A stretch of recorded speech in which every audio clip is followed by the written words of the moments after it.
Celebrities Agot Isidro, Enchong, Ogie and Pokwang joined netizens in slamming the lavish wedding of Lady Lawmaker Claudine Diane Bautista. It was held at the exclusive Balisin Island in Quezon. She walked down the aisle in a gown by Dubai-based Filipino designer Michael Cinco.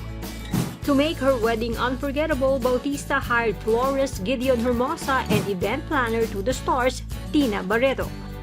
Bautista also happens to be the party list representative of Dumper or the Drivers United for Mass Progress and Equal Rights.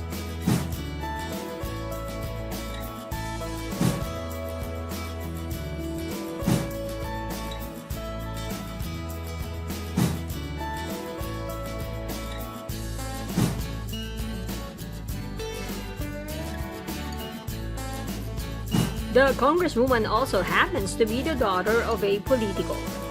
Being the daughter of Davao Occidental Governor Claudine Baustista, her wedding had A-list personalities as principal sponsors.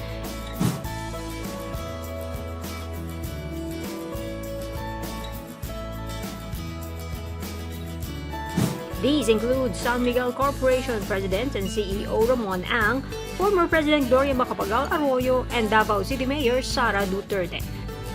Netizens said Bautista exemplifies politicos who use a party-less system for their own gain.